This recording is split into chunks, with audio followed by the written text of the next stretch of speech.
Un día antes de poderla entrevistar, se me dio la oportunidad de conocerla en un desayuno que hizo la editorial Contraluz y Laruz, que fue la editorial que la trajo, y pudimos platicar un poco más con ella en el desayuno, y de hecho yo tuve la oportunidad de moderarlo, de platicar con ella, de leer las preguntas del público, y todo esto ya está blogueado en el blog que salió de la FIL, que lo pueden ir a ver, y yo estaba muy feliz de poder tener la oportunidad de tener ese acercamiento tan cercano con ella, de poderle decir en su cara lo mucho que la admiro y lo mucho que amo sus libros, y que me firmara mis libros. O sea, chicos, yo ya gané en la vida conociéndola a ella.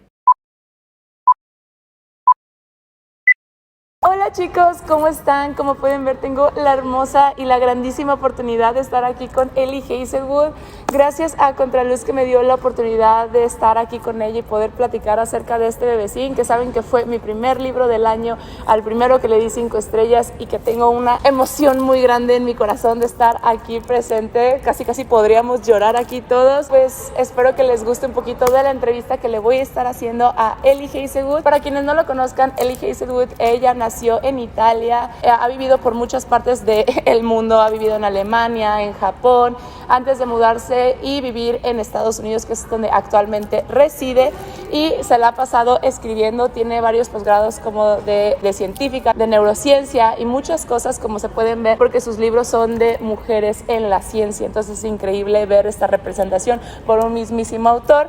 Platicándoles poquito de qué se trata la Hipótesis del Amor, nos viene contando la historia de Olive, que ella había salido una vez con un chico, pero no sintió la química, pero se dio cuenta que le estaba gustando el chico le estaba gustando la mejor amiga de Olive, y Olive también, la mejor amiga de Olive, también le estaba gustando el chico, pero no quería hacer nada porque es una muy buena amiga, y le dijo que no.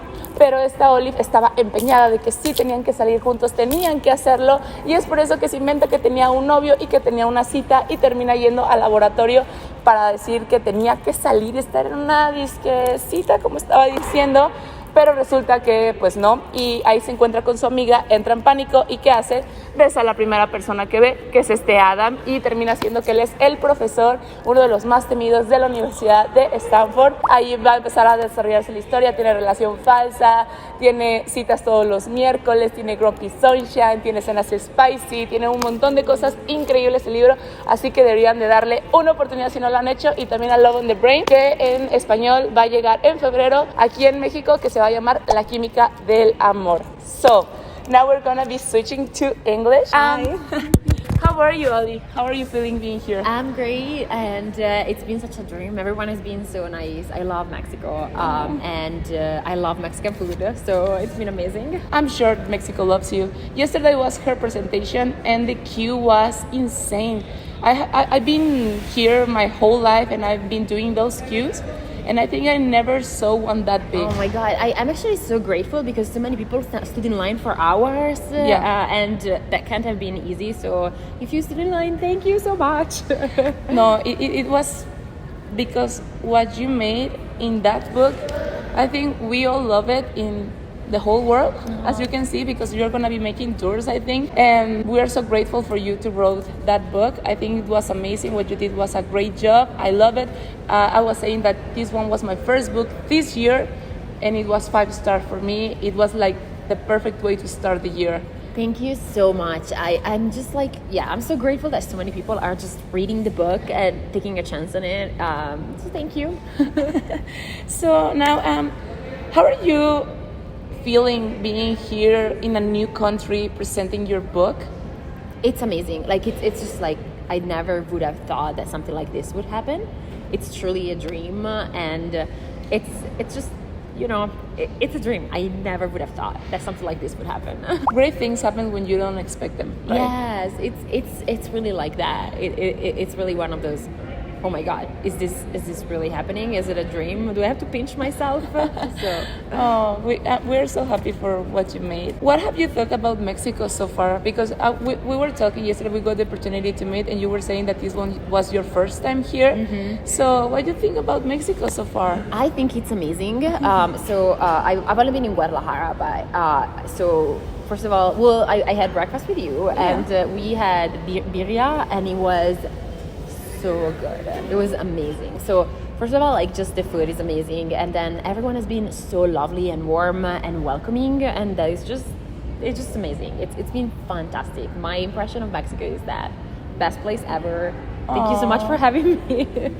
Yeah, we are loud, but we are warm as well. You know, like you were in your presentation, we were like, ah. Yes, it's you can really feel the warmth and the love. Everyone is fantastic. Did someone cry with you yesterday? I know I did. I mean, I teared up because yesterday morning. So the day before yesterday was actually my birthday. And I got this amazing like video of well wishes and everyone saying happy birthday, and then I got this amazing The Love Hypothesis cake, and I was like really tearing up. I was like, oh God, I can't handle this. Like, it's too much. I'm feeling too many good emotions. If someone wants to say happy birthday to Ali, please leave it on the comments so we can like be all the family that we want here in Mexico. So just wishing you happy birthday. I felt so much, truly, I felt so much at home. It was fantastic. Oh, I really like to hear that, like that you are having a good time. It's the best time. Now moving to my favorite topic and your favorite topic, the love hypothesis. Yay! First question that I'm gonna be asking about that book is, what would you say to some of your new readers that haven't read the books and they want to start reading them? I would say if you are interested in reading about people who have a passion and people who are going to work towards obtaining their goals no matter what, I think maybe you might enjoy my books. And of course it's a romance novel, so if you like love stories as well, you would enjoy those too, I hope. No, they will. Most of my followers love romance stories. I'm a romance reader, like for sure. I cannot read a book if there's no romance in it. And this is the mainly thing, and it's very, very good with the fake dating.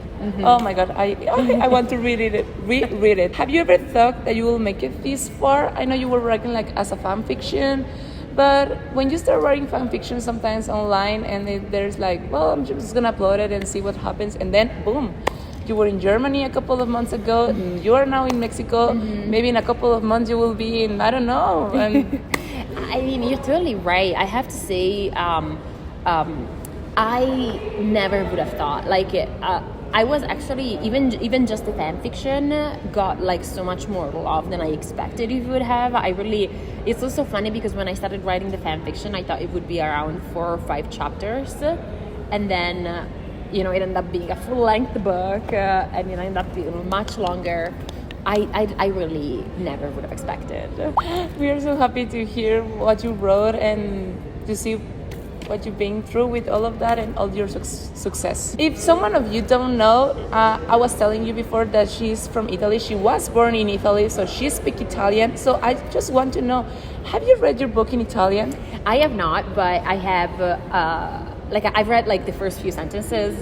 I actually tend to not reread anything that I have written after it's published because I get very frustrated because you can't edit it anymore. You can change it, and I'm like, I want to change it.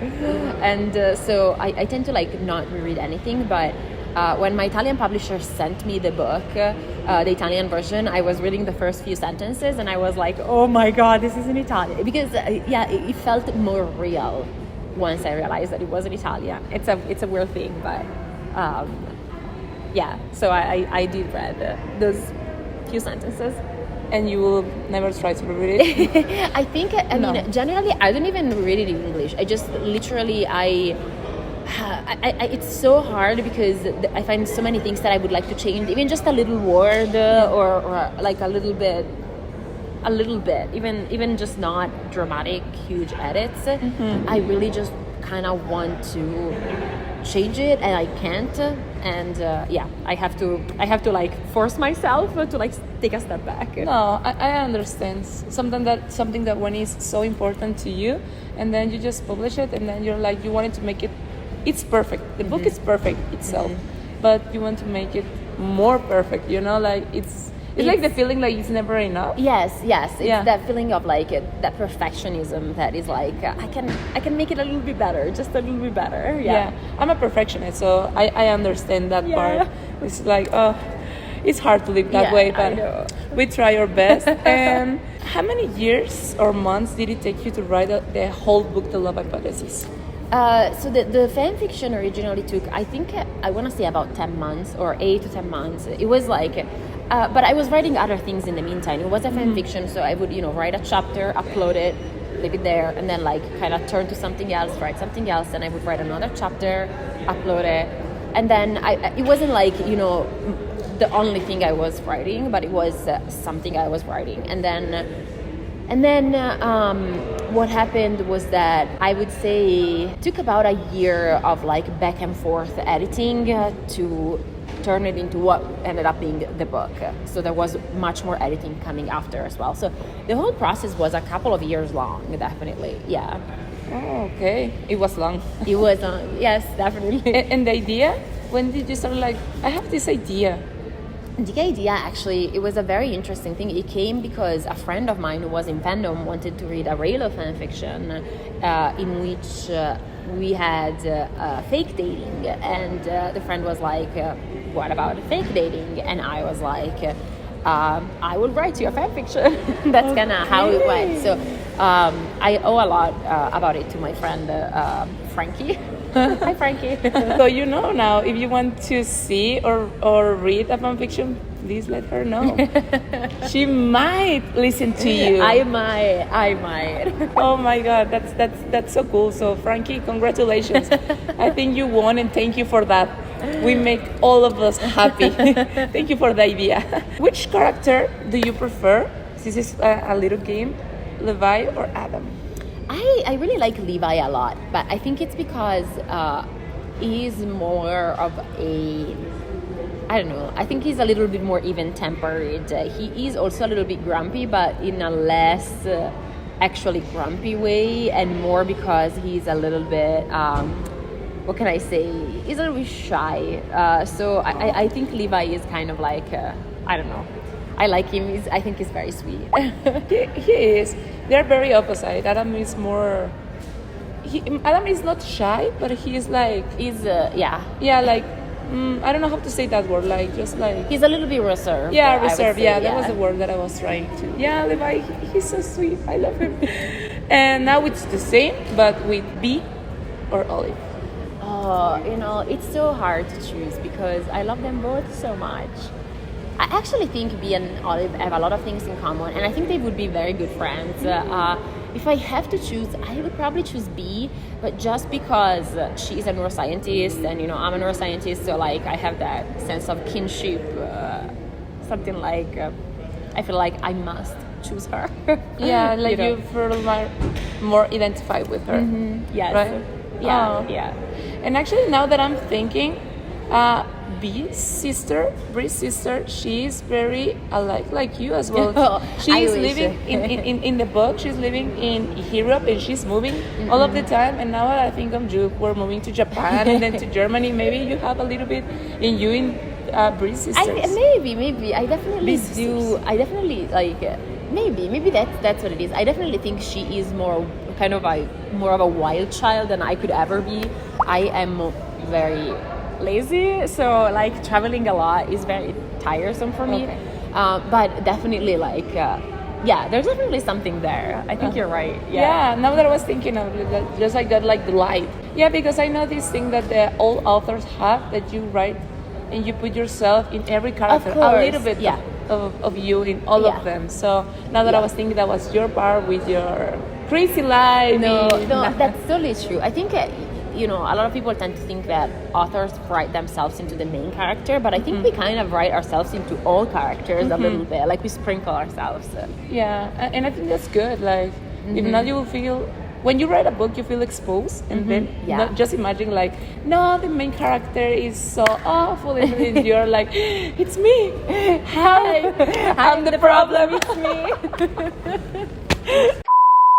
Do you like Taylor Swift? I love Taylor Swift. I love Taylor Swift as well. I know that you were saying that you were a neuroscientist, but did you have to learn something new while you were writing the books? Definitely. I mean, Love on the Brain, La Química del Amor, is definitely, it was the one that required the least amount of research for me because I'm a neuroscientist, but definitely the love hypothesis, I don't know a whole lot about biology because that's not my specific field. So there was some research. There is also something that had to do with me knowing a lot of people during my doctorate, during my studies. I knew a lot of like people who studied biology, so I took some of the like stories they would tell me about their labs and stuff.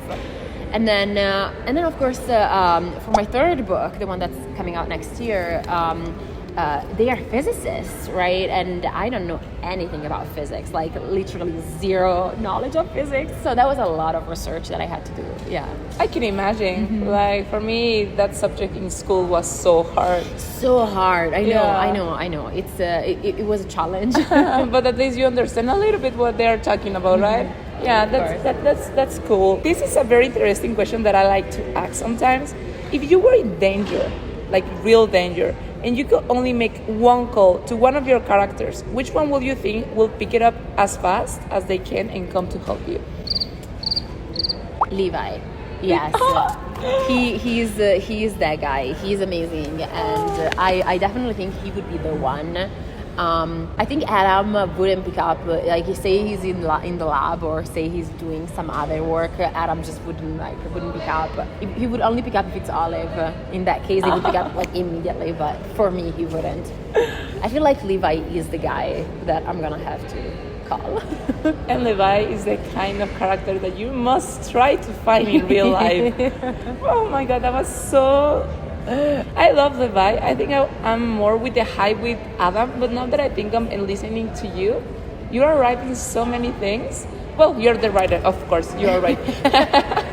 But with Levi, you're right. Like, I mean, I think Adam also, like, I think Adam is more, he's a really great guy, mostly for Olive, but I think Levi is a really, really great guy.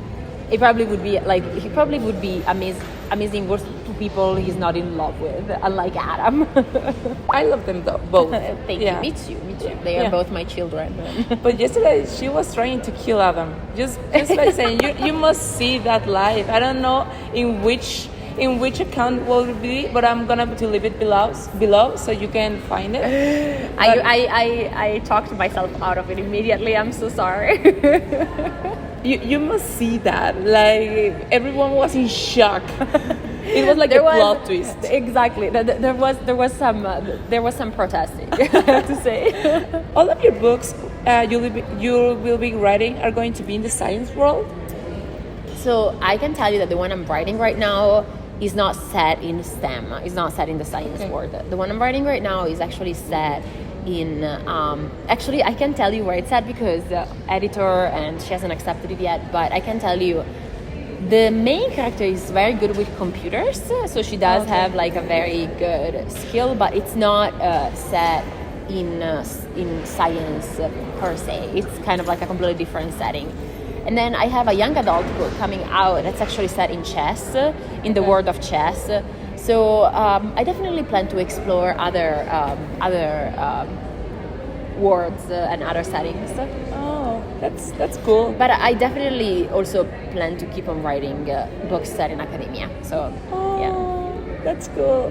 I really want to read all of your books. Well, all they are published by now. I have read them all. Oh, thank you. The short stories. I think all of you must read all of her books. I think she has done an amazing job, and I cannot wait for your new book. Oh, thank you. Now thinking in the love hypothesis, Love on the Brain, Stuck with You, Below Zero, and Under One Roof, which one do you think is more special to you, and why? Let me think. I really, really like Below Zero. It's the little novella.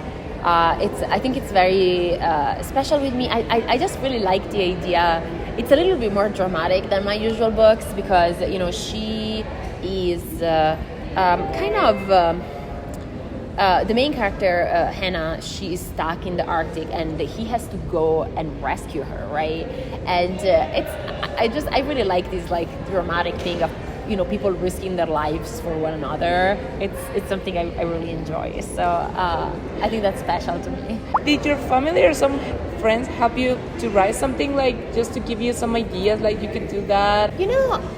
Not as much in that way. Like they won't like give me a book idea, but sometimes I will be stuck and I will like go to my friends and like talk it through and be like, okay, I don't know what to say here, or like I don't know what to do here. What would you do? What would make sense? And it's just really helpful, the act of talking it through with someone you trust and someone you like. So that's definitely something that we've been doing, that I've been doing. And also, of course, I have my editor and my agent who are amazing, and they're like really helpful when it comes to, I have troubles with plotting or troubles with something else. They're fantastic. So I definitely have a very good publishing support network. They're great, yeah. That's good that you have that all support. I think it's very necessary sometimes when you feel like none of it makes sense, right? Like what I'm doing. And now that we were talking before that you left so many pieces in all of the characters, but which one do you think it has the most of you?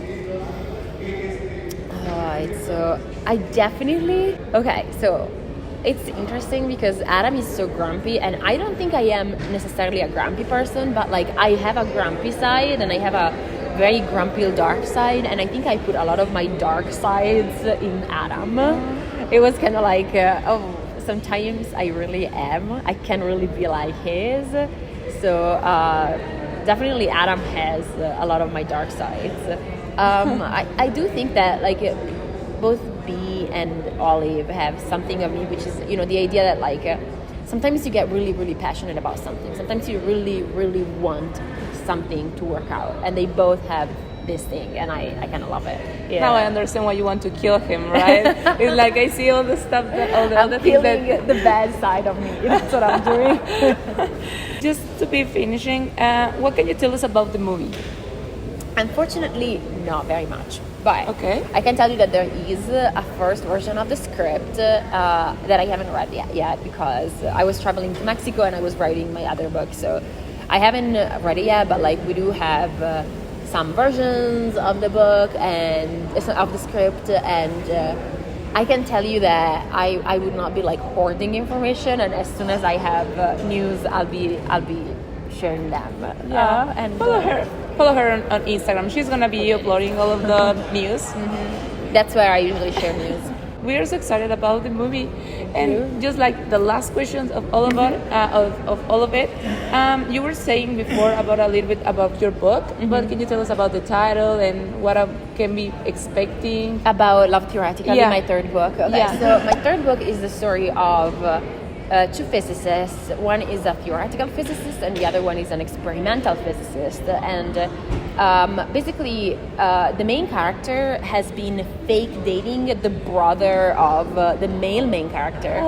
So it's a fake dating book, but like she doesn't fake date the guy she ends up with. She's fake dating the brother of the guy she ends up with, and so he knows her as his brother's girlfriend, but then he meets her in a professional context and he starts seeing her in a completely different light. But he also thinks that she is his brother's girlfriend. So there's more coming soon. I'm very excited about it. But yeah, that's Love Theoretically will be out in the US in June 2023, and I'm not sure about Mexico, but I will let you know as soon as I know. No, I hope we can have it soon, but I cannot wait to read the book. Thank you so much. That was all of the questions. Thank you. Thank you so much for giving me this opportunity to be with you. Thank you for having me, and it was so nice to meet you and like to hang out with you. So it was really a pleasure. You are so sweet. You are so lovely, and I think all of what you've done is amazing, and you deserve it. I think. Thank you so much. No, thank you. Like really, thank you, and good luck with the release in your new book and all of your tours and all of your success books. That actually the short stories are coming out in January in English, and I don't know when in Spanish, but I think they are coming. Mm-hmm. So you must read them. Like you must read Eli Hazelwood. So please do it. Thank you. Please keep enjoying Mexico. I will. And I hope I can see you back here. Okay, soon. I will come whenever I'm invited here. I will come. Okay. So, Yay! bye. Bye. Leer es como vivir dos veces. To read is like living twice. Okay. What that means. Leer es como vivir dos veces. Yeah. Leer es como vivir dos veces. Oh, yay! La Virgen de Guadalupe.